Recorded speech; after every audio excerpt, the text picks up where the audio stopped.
여러분 매일 아침 정성껏 물을 주며 키운 오이잎이 하루아침에 누렇게 타들어가는 것을 본 적 있으신가요? 어제까지만 해도 싱싱했던 잎에 정체불명의 노란 반점들이 생기기 시작하더니 순식간에 밭 전체가 말라 죽어가는 끔찍한 경험 말입니다. 만약 이런 증상을 보셨다면 여러분의 오이밭은 지금 심각한 위기에 처한 것입니다. 안녕하세요. 오늘은 오이 농사를 짓는 분들이라면 누구나 한 번쯤 겪게 되고 또 가장 두려워하는 불청객에 대해 이야기해 보려고 합니다. 바로 이름만 들어도 골치가 아픈 오이 녹임병입니다. 많은 분들이 이 병을 막지 못해 결국 한여름의 풍성한 수확을 포기하곤 하십니다. 하지만 절망하기에는 아직 이릅니다. 오늘 이 영상에서는 99%의 사람들이 모르는 녹임병의 진짜 원인부터 이미 병이 퍼졌을 때의 확실한 대처법, 그리고 평생 녹임병 걱정 없이 오이를 산더미처럼 수확할 수 있는 놀라운 예방 비밀까지 모두 공개할 예정입니다. 비싼 약을 사기 전에 집에서 바로 실천할 수 있는 방법들도 가득하니 오이 수확을 포기하고 싶지 않으시다면 오늘 영상 무조건 끝까지 집중해주세요. 과연 여러분이 지금까지 해온 물주기 방식이 맞았을까요? 영상 마지막에 그 충격적인 진실을 밝혀줍니다. 자, 그럼 오이를 살리기 위한 긴급 처방전 지금 바로 시작하겠습니다. 본격적인 해결책을 알아보기 전에 도대체 이 녹균병이라는 녀석이 어떤 존재인지부터 정확히 짚고 넘어가야 합니다. 적을 알아야 백전백승이라는 말이 농사에도 똑같이 적용되기 때문이죠. 녹균병은 사실 일반적인 곰팡이와는 조금 다른 생물학적 특징을 가지고 있습니다. 학술적으로는 물곰팡이류에 속하는 병원균에 의해 발생하는데요. 여기서 가장 주목해야 할 단어는 바로 물입니다. 이 병원균은 스스로 헤엄칠 수 있는 유주자라는 것을 만들어냅니다. 즉, 이 표면에 물기가 있어야만 이동하고 번식할 수 있다는 뜻입니다. 과거 우리 선조들이 농사를 지을 때도 긴 장마철이 지나면 오이 덩굴이 형차도 없이 녹아내리는 현상을 자주 겪었습니다. 당시에는 그저 하늘의 뜻이려니 했지만 현대 식물병리학의 발달로 그것이 바로 습도를 사랑하는 녹균병균의 서행임이 밝혀졌습니다. 이 병균은 주로 바람을 타고 포자 형태로 날아와 오이잎에 살며시 내려앉습니다. 그리고 잎에 이슬이나 빗방울이 맺히는 순간 포자가 발아하여 기공을 뚫고 식물체 내부로 침입하게 됩니다. 한번 침투한 병균은 식물의 영양분을 무서운 속도로 빨아먹으며 잎의 엽록소를 파괴합니다. 그래서 잎이 광합성을 하지 못하고 결국 누렇게 변해 죽게 되는 것입니다. 특히 오이, 호박, 멜론 같은 박과작물에 아주 치명적입니다. 이제 이 병균이 어떻게 오이를 공격하는지 이해하셨으니 이를 어떻게 효과적으로 막아낼 수 있을지 하나씩 자세히 파헤쳐 보겠습니다. 첫 번째로 가장 중요한 것은 초기 증상을 정확하게 구별하는 것입니다. 오이잎에 노란 반점이 생겼을 때 많은 분들이 흔히 저지르는 치명적인 실수가 있습니다. 바로 질소비료가 부족해서 잎이 누렇게 변하는구나.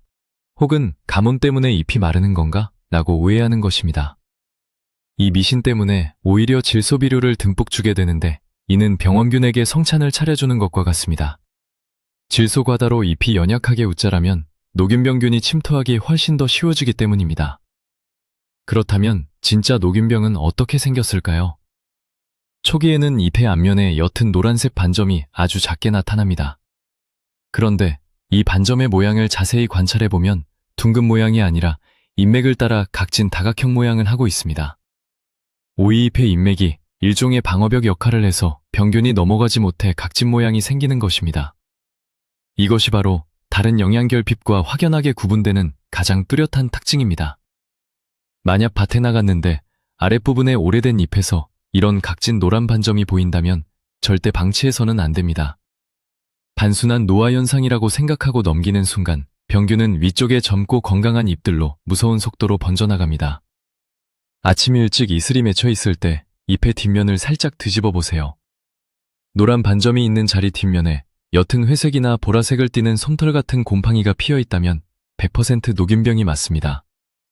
이 회색 솜털은 바람을 타고 날아갈 준비를 마친 수백만 개의 새로운 포자들입니다. 따라서 매일 아침 오이밭을 산책하듯 둘러보며 잎의 상태를 세심하게 관찰하는 것이 오이 농사의 성패를 가르는 첫 번째 관문이라고 할 수 있습니다. 두 번째로 우리가 알아야 할 것은 녹균병균이 폭발적으로 번식하는 최적의 환경 조건입니다. 병이 언제 가장 잘 발생하는지 알면 미리 대처할 수 있으니까요. 녹균병은 온도와 습도라는 두 가지 조건이 딱 맞아떨어질 때 기하급수적으로 늘어납니다.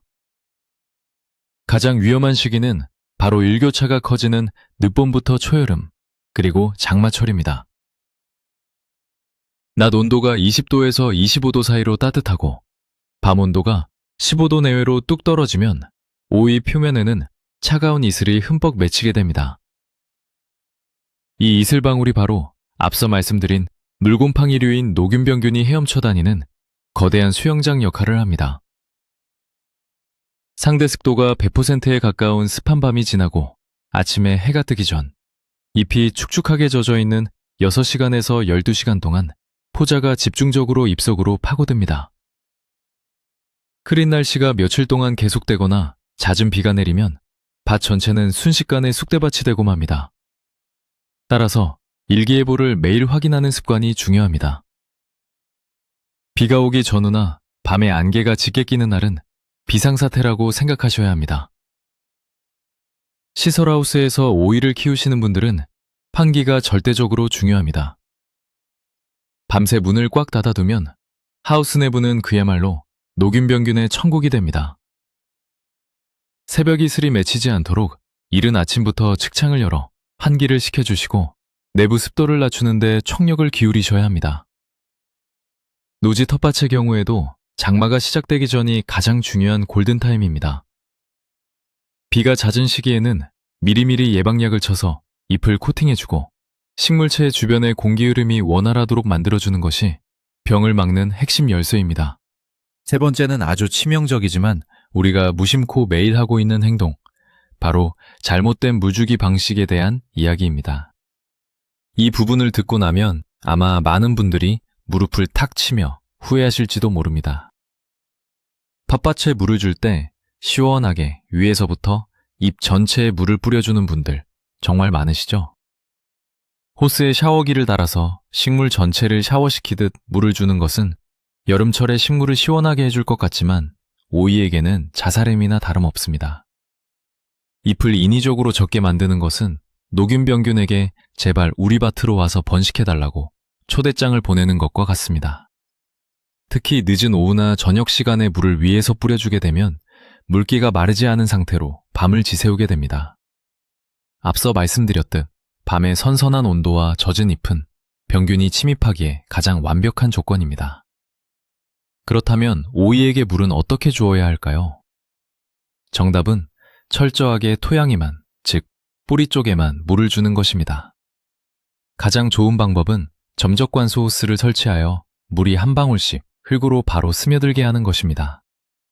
만약 텃밭의 규모가 작아 조리개나 호스로 물을 줘야 한다면 물줄기를 약하게 조절하여 오이의 아랫부분 흙에만 조심스럽게 물을 부어주세요.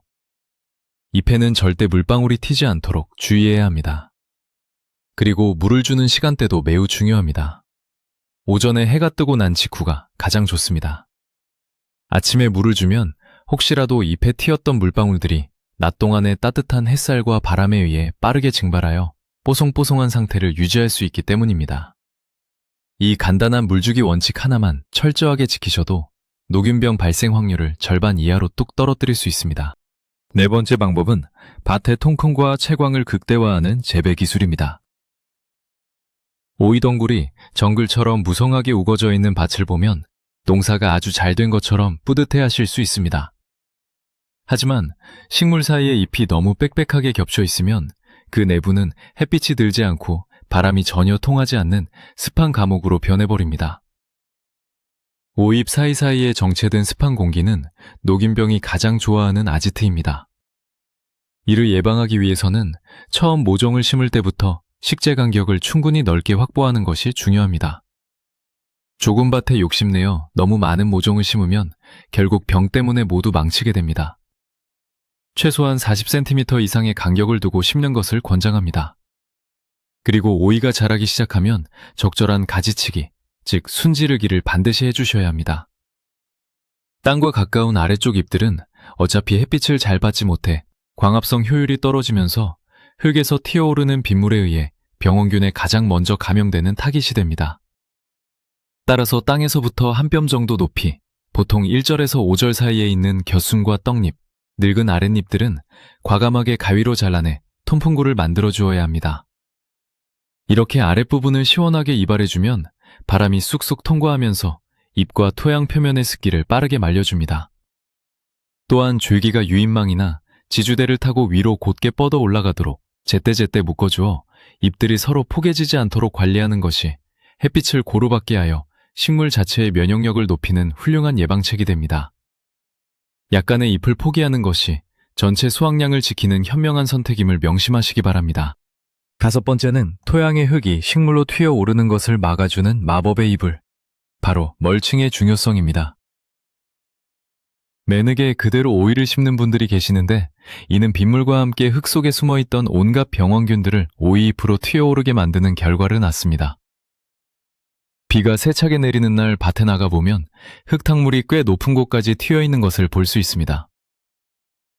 토양 속에서 겨울을 넘긴 녹균병균의 휴면포자나 기타 여러 곰팡이균들이 흙탕물을 타고 아랫잎에 안착하여 병을 시작하게 됩니다. 이것을 원천적으로 차단하기 위해 밭이랑을 비닐이나 볏짚, 부직포 등으로 덮어주는 멀칭 작업이 필수적입니다. 멀칭은 흙이 식물체로 튀는 것을 막아줄 뿐만 아니라 토양의 수분이 증발하는 것을 억제하여 일정한 습도를 유지해줍니다. 또한 한여름의 뜨거운 직사광선으로부터 뿌리를 보호하여 지온 상승을 막아주는 효과도 있습니다. 검은색 비닐 멀칭을 가장 많이 사용하시지만 최근에는 친환경적인 볏짚이나 우드칩을 두껍게 깔아주는 분들도 늘어나고 있습니다. 짚을 덮어주면 잡초 발생을 막아주고 빗물이 튀는 것을 완벽하게 방지해줍니다. 짚이 서서히 썩어가면서 토양에 유기물을 공급해주는 일석이조의 효과도 누릴 수 있습니다. 만약 이미 비닐 멀칭을 하셨더라도 비가 오기 전에 모종 주변의 구멍난 부분에 흙이 노출되어 있다면 그 위를 짚이나 마른 풀로 한 번 더 살짝 덮어주시면 병해충 예방에 아주 큰 도움이 됩니다. 이 작은 이불 하나가 흙 속의 악당들로부터 여러분의 소중한 오이를 지켜주는 강력한 방패가 될 것입니다. 6번째는 텃밭 농사의 첫 단추이자 어쩌면 가장 중요할 수 있는 종자와 모종의 선택입니다. 농사꾼들 사이에서는 명필은 붓을 가리지 않는다는 말이 있지만 오이 농사에서만큼은 종자를 철저하게 가려야 합니다. 시중에는 수백 가지의 오이 씨앗과 모종이 판매되고 있습니다. 모양이 예쁘고 맛이 좋다는 광고 문구에만 현혹되어 아무 모종이나 덥석 사시면 안 됩니다. 여러분이 텃밭을 가꾸는 환경이 노지이고 비가림 시설이 없다면 반드시 노균병에 강한 내병성 품종을 선택하셔야 합니다. 종자봉투 뒷면을 꼼꼼히 살펴보시거나 종묘상 사장님께 직접 노균병에 저항성이 있는 품종인지 확인하고 구매하는 것이 필수입니다. 내병성 품종은 유전적으로 병원균의 침입을 억제하거나 지연시키는 능력을 갖추고 있어서 병에 걸리더라도 그 확산 속도가 훨씬 느려 방제하기가 수월합니다. 또한 모종을 고를 때는 뿌리가 하얗고 튼튼하게 엉켜 있으며 떡잎이 두껍고 짙은 녹색을 띠는 것을 골라야 합니다. 줄기가 웃자라서 너무 길쭉하거나 이미 아랫잎에 작은 반점이 보인다면 절대 구매하시면 안 됩니다. 애초에 병든 모종을 밭에 심는 것은 시한폭탄을 심는 것과 같습니다. 최근에는 호박 뿌리에 오이줄기를 접붙인 전목묘를 많이 사용합니다. 전목묘는 호박의 강력한 뿌리 활력을 물려받아 추위와 각종 토양 전염병에 매우 강하고 생육이 왕성하여 결과적으로 노균병을 이겨내는 힘도 강합니다. 약간의 비용이 더 들더라도 튼튼한 우량종을 선택하는 것이 훗날 엄청난 약값과 노동력을 절약하는 가장 현명한 투자입니다. 7번째는 초기 방제에 유용한 친환경 난황유와 베이킹소다 요법입니다. 많은 텃밭 농부님들이 독한 화학농약 사용을 꺼려하십니다. 가족들이 안심하고 껍질째 씹어먹을 오이를 키우고 싶기 때문이죠. 이때 아주 유용하게 쓸 수 있는 것이 집에서 쉽게 만드는 친환경 방제제입니다. 먼저 식용유와 계란 노른자로 만드는 난황유가 있습니다. 물 2리터에 식용유 10ml, 그리고 계란 노른자 1개를 믹서기에 넣고 뽀얀 마요네즈 색깔이 들 때까지 강하게 섞어주면 끝입니다. 이것을 물에 타서 오이잎의 앞뒷면에 흠뻑 뿌려주면 식용유 성분이 잎 표면과 병원균의 몸체를 얇게 코팅하게 됩니다. 병균은 이 기름막 때문에 숨을 쉬지 못해 질식하거나 정상적인 번식이 억제됩니다. 예방 차원에서는 일주일에 한 번씩 뿌려주면 잎에 윤기도 돌고 아주 좋습니다. 또 다른 훌륭한 방법은 주방에 흔히 있는 베이킹소다를 활용하는 것입니다. 물 2리터에 베이킹소다 10g 정도를 녹여서 뿌려주는 원리인데요. 베이킹소다가 잎 표면의 산성도를 알칼리성으로 살짝 변화시켜줍니다. 녹균 병균은 산성 환경을 좋아하기 때문에 이렇게 알칼리성으로 코팅된 잎에서는 포자가 뿌리를 내리지 못하고 말라 죽게 됩니다. 이 두 가지 방법은 병이 아주 초기에 한두 개 반점이 보일락말락할 때 혹은 장마가 오기 전 맑은 날에 예방적으로 사용할 때 큰 효과를 발휘합니다. 단, 한낮에 뜨거운 햇볕 아래서 뿌리면 잎이 타들어가는 약해가 발생할 수 있으므로 반드시 해질 무렵이나 이른 아침에 사용하시고, 이미 병이 밭 전체로 심각하게 퍼진 상태라면 친환경 약재만으로는 막기 어렵다는 점을 꼭 기억하셔야 합니다. 8번째, 친환경 방제의 한계를 느꼈을 때 도입할 수 있는 미생물 농법에 대해 알아보겠습니다. 요즘 농업계에서 가장 뜨거운 관심을 받는 것이 바로 유익한 미생물을 활용한 생물학적 방제입니다. 쉽게 말해 눈에는 눈, 이에는 이 전략으로 착한 균을 밭에 풀어 나쁜 균과 싸우게 만드는 것입니다. 토양이나 식물체 표면에는 수많은 미생물들이 영토 다툼을 벌이고 있습니다. 녹균병균이 잎에 자리 잡기 전에 유익한 기량미생물을 미리 뿌려주면 이들이 잎 표면을 선점하여 병원균이 발붙일 틈을 주지 않습니다. 대표적으로 바실러스 서브틸리스라는 고초균이나 트리코데르마 같은 미생물 제제가 있습니다. 이 유익균들은 스스로 항생물질을 분비하여 녹균병 포자의 세포벽을 녹이거나 생장을 억제하는 강력한 힘을 발휘합니다. 농약사나 농업기술센터에서 액체나 가루 형태의 미생물 제제를 쉽게 구할 수 있습니다. 사용법은 간단합니다. 정해진 비율로 물에 희석하여 오이잎에 흠뻑 살포해주거나 흙에 직접 관주해주시면 됩니다. 미생물은 살아있는 생명체이기 때문에 화학농약과 절대 섞어서 쓰시면 안 됩니다. 농약을 치고 나면 유익균까지 모조리 죽어버리기 때문입니다. 미생물 제제는 화학농약처럼 뿌리자마자 다음날 바로 균이 죽어나가는 드라마틱한 효과가 보이지는 않습니다. 하지만 꾸준히 주기적으로 사용하면 밭 전체의 미생물 생태계가 건강해져서 녹균병뿐만 아니라 다른 곰팡이성 질환들도 스스로 이겨낼 수 있는 아주 강인한 오이밭으로 변모하게 됩니다. 친환경 농사를 고집하신다면 반드시 공부하고 활용해 보셔야 할 놀라운 기술입니다. 9번째는 안타깝게도 이미 병이 밭 전체로 퍼지기 시작했을 때 결단해야 하는 화학농약의 올바른 사용법입니다. 초기 대응에 실패하여 잎 절반 이상의 노랗고 각진 반정이 퍼졌다면 그때부터는 난황류나 식초 같은 민간요법으로는 절대 걷잡을 수 없습니다. 오이 전체가 죽는 것을 막으려면 지체 없이 전용 살균제를 처방해야 합니다. 여기서 정말 중요한 개념이 등장합니다. 농약에는 크게 보호살균제와 치료살균제 두 종류가 있습니다. 병이 오기 전 잎 겉면을 코팅하여 포자가 침투하지 못하게 막는 것이 보호살균제입니다. 대표적으로 구리 성분이 들어간 농약들이 여기에 속합니다. 가격이 저렴하고 광범위한 효과가 있지만 이미 잎속으로 파고든 균을 죽이지는 못합니다. 따라서 병 증상이 눈에 확실하게 보이기 시작했다면 반드시 침투 이행성 약제, 즉 치료살균제를 선택하셔야 합니다. 이 약제는 잎 표면에 묻었을 때 식물체 내부로 스며들어가 잎맥을 타고 이동하며 숨어있는 곰팡이 균사들을 찾아내 파괴합니다. 약을 치실 때는 분무기의 압력을 강하게 하여 오이 잎의 앞면뿐만 아니라 곰팡이 포자가 밀집해 있는 잎의 뒷면까지 약액이 줄줄 흘러내릴 정도로 흠뻑 쳐주셔야 합니다. 대충 위에만 흩뿌리면 약재 낭비일 뿐 아무런 효과가 없습니다.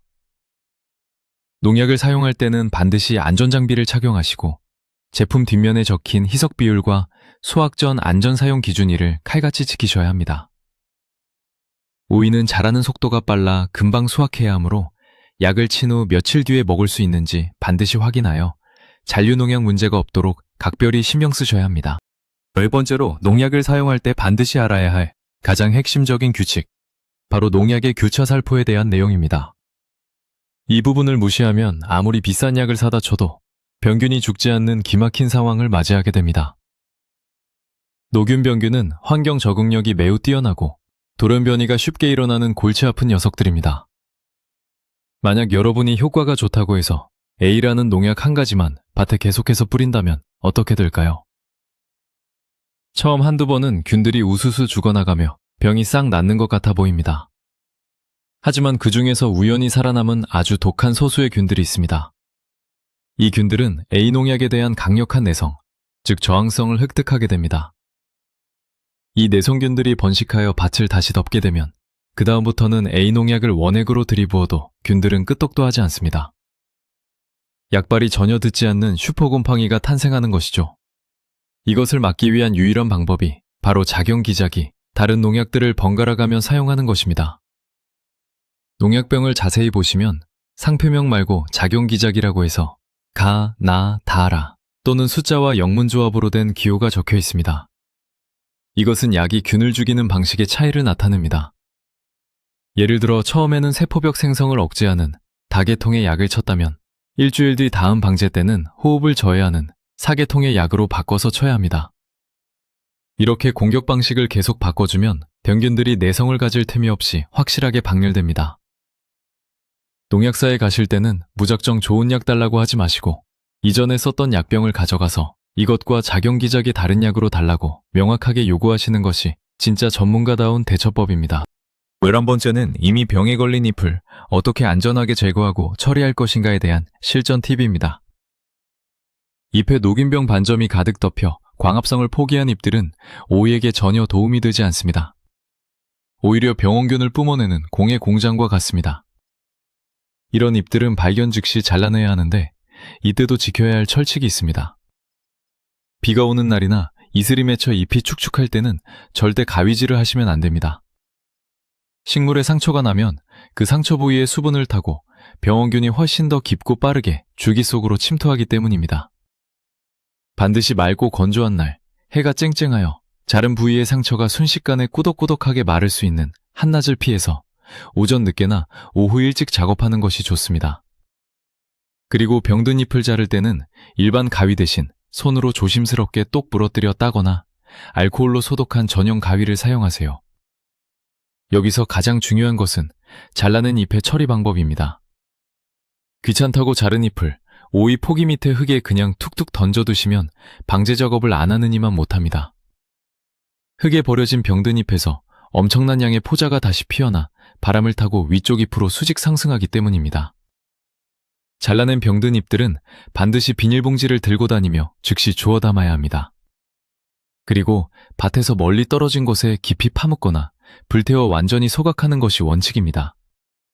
종량제 봉투에 담아 밭 주변에서 아예 치워버리는 것도 좋은 방법입니다. 철저한 격리와 폐기만이 무서운 전염병의 고리를 1차적으로 끊어내는 가장 확실한 물리적 방제 수단임을 절대 잊지 마세요.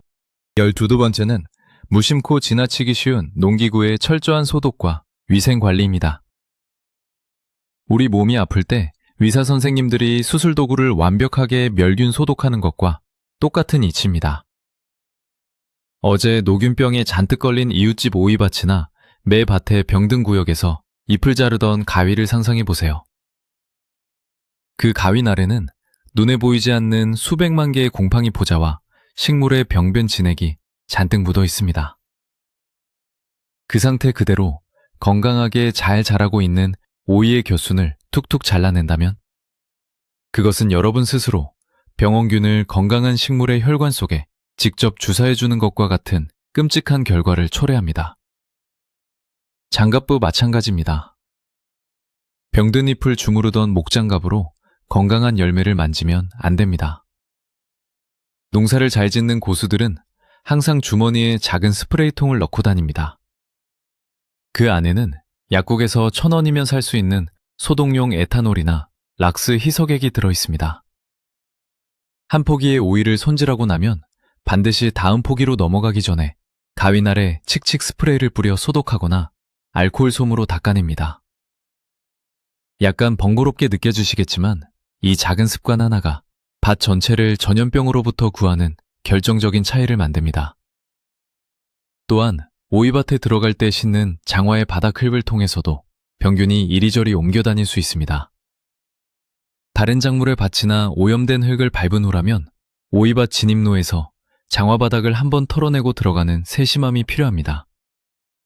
식물도 사람과 마찬가지로 청결하고 위생적인 환경에서 병 없이 건강하게 자랄 수 있다는 기본 진리를 명심하시기 바랍니다.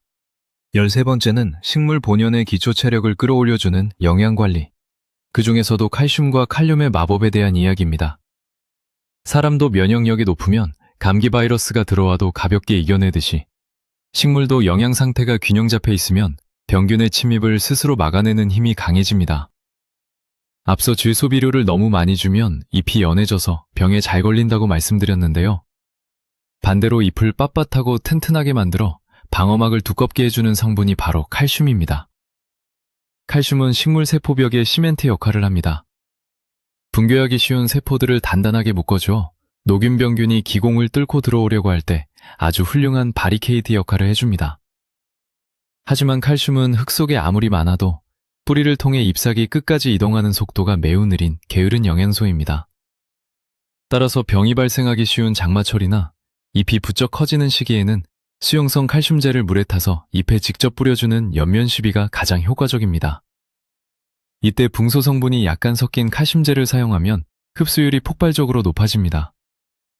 또 하나 중요한 성분은 칼륨, 즉 가리입니다. 칼륨은 오이의 기공개폐를 조절하고 체내 수분 밸런스를 맞춰주는 경찰관 역할을 합니다. 칼륨이 충분하면 잎이 불필요하게 물을 머금고 있는 것을 방지하여 병균이 좋아하는 축축한 환경을 개선해줍니다. 숟가루나 젤을 밭에 뿌려주는 옛날 농법이 병충해 예방에 좋았던 이유가 바로 재 속에 칼륨 성분이 풍부했기 때문입니다. 화학 비료에 의존하기보다 해조류 추출물이나 수용성 칼슘제를 정기적으로 활용하여 오이를 보디빌더처럼 튼튼하게 키우는 것이 장기적인 안목의 방제법입니다. 14번째는 연작 장애, 즉 이어짓기의 무서움과 돌려짓기 윤작의 필수성에 대해 알아보겠습니다.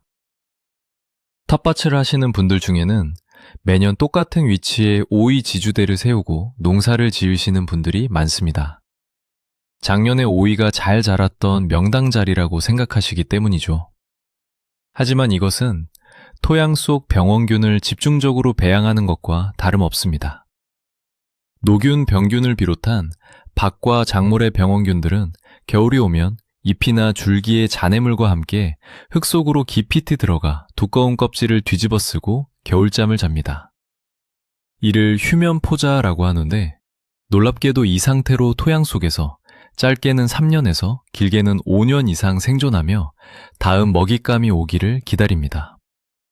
이듬해 봄, 그 자리에 또 오이나 호박을 심으면 흙 속에서 굶주리고 있던 수천만 마리의 병원균들이 얼씨구나 하고 일제히 모종을 공격하기 시작합니다. 그래서 해가 갈수록 병이 일찍 찾아오고 약을 쳐도 듣지 않는 악순환이 반복되는 것입니다. 이를 예방하는 가장 근본적인 해결책이 바로 작물의 집을 주기적으로 바꿔주는 윤작입니다. 오이를 심었던 밭에는 최소 3년 동안은 수박, 멜론, 참외 등 같은 밭과 작물을 절대 심지 마세요. 대신 콩이나 옥수수, 파, 마늘 같은 전혀 다른 과의 작물을 심어야 합니다. 병원균들은 편식이 아주 심해서 오이만 공격하도록 프로그래밍 되어 있습니다. 오이가 아닌 다른 작물이 자라게 되면 땅 속의 균들은 침투할 숙주를 찾지 못하고 결국 서서히 굶어 죽게 됩니다.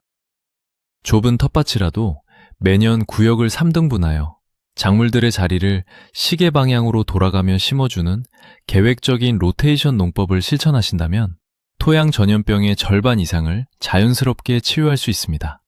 15번째는 유인망과 지주대 설치 기술을 통한 환경 제어입니다. 오이는 덩굴손을 뻗어 무언가를 감고 올라가는 습성이 매우 강한 식물입니다. 바닥에 기어다니게 내버려두면 흙 속에 있는 습기와 병원균을 온몸으로 맞이하게 되어 노균병뿐만 아니라 잿빛 곰팡이병 등 온갖 병의 온상이 됩니다. 따라서 반드시 수직으로 공중부양을 시켜 키워야 하는데요. 이때 지주대를 어떤 모양으로 세우느냐가 통풍과 광합성에 결정적인 영향을 미칩니다. 일반적으로 일자형이나 거꾸로 된 V자형 합장식을 많이 사용하십니다. 텃밭이 여유가 있다면 V자형 합장식을 하되 윗부분이 너무 좁아지지 않도록 널찍하게 A자 형태로 벌려주는 것이 통풍에 훨씬 유리합니다. 그리고 줄과 줄 사이를 연결하는 큐리넷, 즉 오이망을 팽팽하게 쳐서 덩굴이 사방으로 골고루 뻗어나갈 수 있는 길을 만들어 주어야 합니다. 가끔 귀찮아서 굵은 끈 하나만 묶어서 대충 위로 올리는 분들이 계시는데 이렇게 되면 오이잎들이 한데 뭉쳐서 커다란 덩어리가 되어버립니다. 잎이 겹겹이 떡진 덩어리 안쪽은 햇빛이 전혀 들어가지 못해 하얗게 탈색되고 새벽 이슬이 맺히면 하루 종일 마르지 않는 치명적인 습기 트랩이 형성됩니다. 따라서 일주일에 한 번씩은 꼭 밭에 나가 새로 자라난 덩굴손들을 오이망의 빈 곳으로 촘촘히 넓게 유인하여 묶어주세요. 모든 잎이 마치 부채를 펼친 것처럼 고르게 햇빛을 마주보고 바람을 맞을 수 있도록 디스플레이해 주는 것. 이것이 바로 공기가 원활하게 흐르는 청정구역을 만들어 녹균병균의 착륙을 원천 봉쇄하는 마법의 손길입니다. 16번째, 시설하우스 재배 시 피할 수 없는 습도와의 전쟁에서 승리하는 환기 비법입니다. 하우스에서 오이를 키우시는 전문 농가나 소형 비닐하우스를 운영하시는 분들에게 야간 습도 관리는 농사의 생명줄과도 같습니다. 녹균병 포자는 상대 습도가 95%를 넘어가는 환경에서 폭발적으로 쏟아져 나옵니다.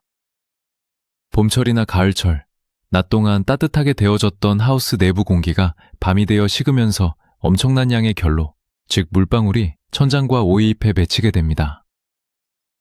이 습기를 제거하기 위해 농가에서는 난방기를 틀어 온도를 높이거나 유동팬을 강하게 돌려 공기를 순환시킵니다. 하지만 난방비가 부담스럽다면 아주 세밀한 측창 개폐 기술을 사용해야 합니다. 해가 지기 직전에 하우스 문을 완전히 닫아버리면 습도는 급격하게 올라갑니다. 따라서 저녁 무렵 온도가 서서히 떨어질 때 측창을 한 뼘 정도만 열어두어 내부의 더운 습기가 천천히 밖으로 빠져나가도록 유도하는 것이 좋습니다.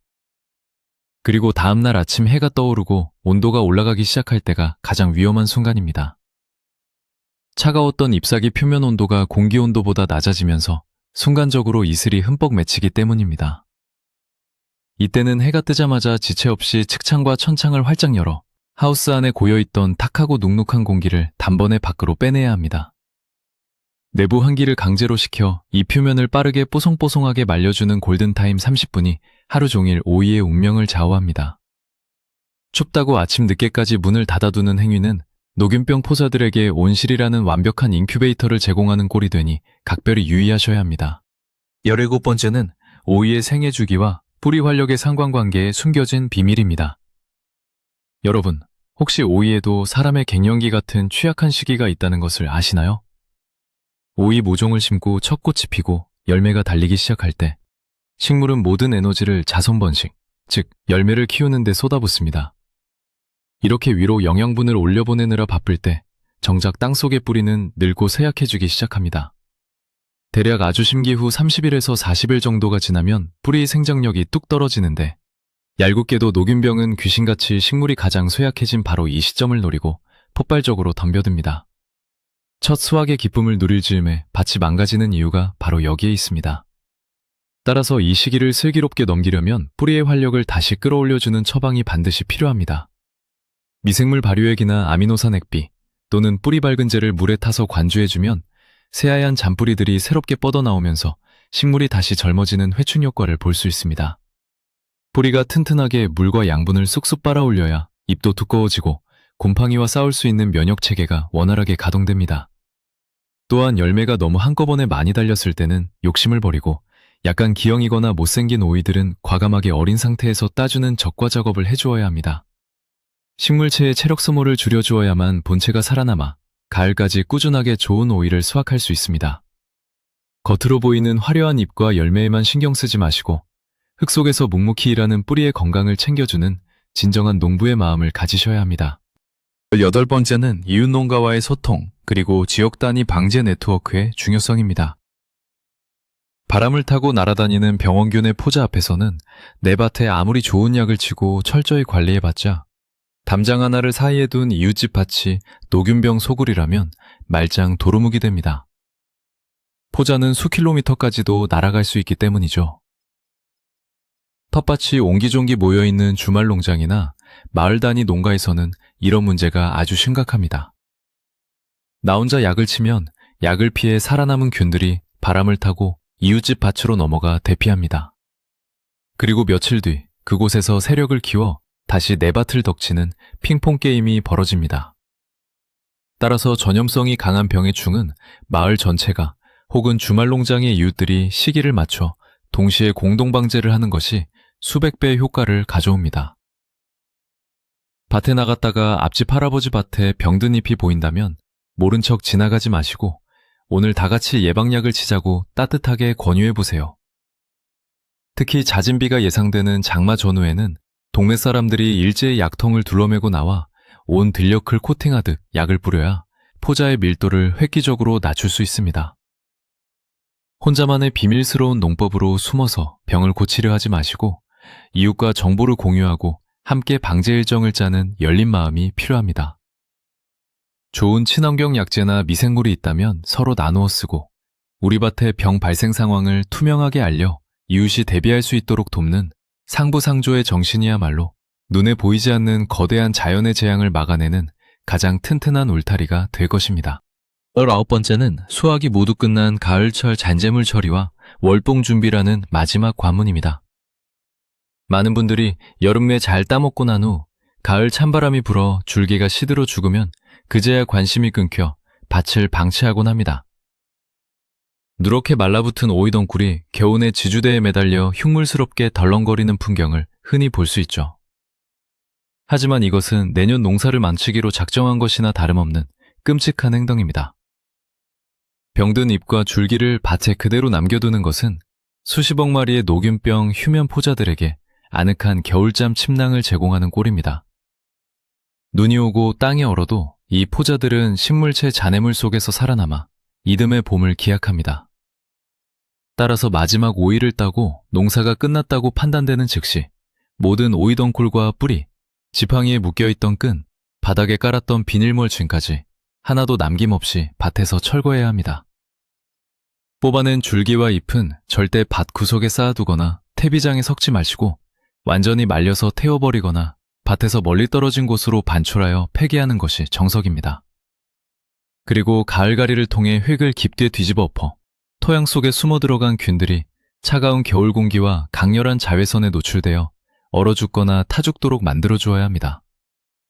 이렇게 밭을 백지 상태로 깨끗하게 청소하고 살균해 두는 마무리 작업이 있어야만 내년 봄에 어떤 모종을 심더라도 건강하고 튼튼하게 자랄 수 있는 청정 기반이 마련됩니다. 농사의 진짜 시작은 밭을 일구는 봄이 아니라 밭을 정리하는 늦가을에 있다는 사실을 기억하십시오. 마지막 20번째는 농부의 가장 훌륭한 무기이자 컨설턴트, 바로 영농일지 작성의 힘입니다. 기억력은 기록을 이기지 못합니다.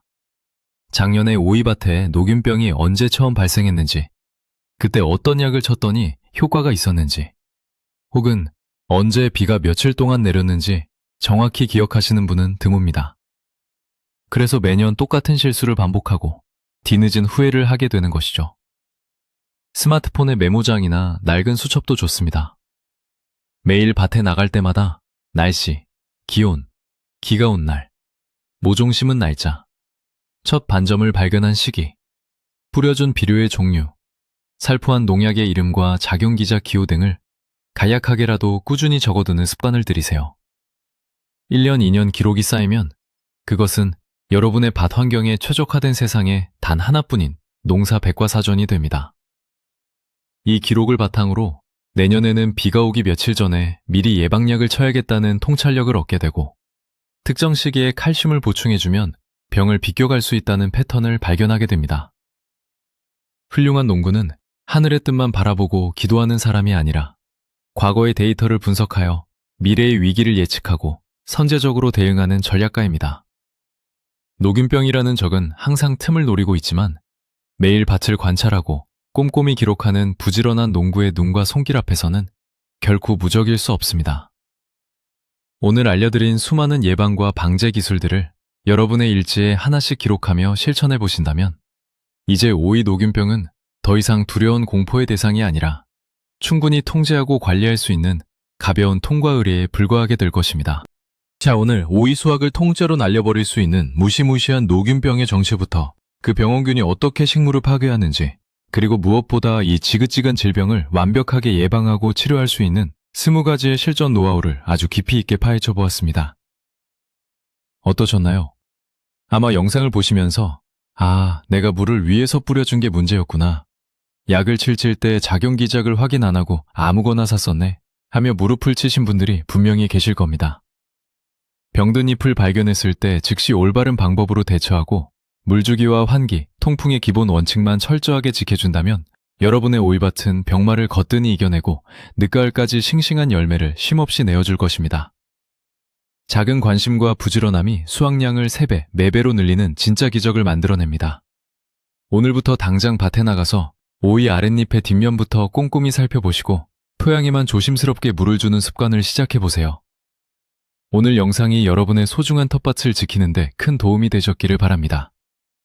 유익하셨다면 지금 바로 구독과 좋아요 꼭 눌러주시고 알림 설정까지 해두시면 앞으로도 실패 없는 농사 꿀팁들을 가장 먼저 받아보실 수 있습니다. 그리고 여러분만의 특별한 오이 병충해 방제 비법이나 실패담이 있다면 댓글로 자유롭게 남겨주세요. 다른 농부님들께 엄청난 도움이 될 겁니다. 다음 시간에도 여러분의 텃밭을 푸르게 만들어줄 알찬 정보로 다시 찾아오겠습니다. 끝까지 시청해주셔서 감사합니다.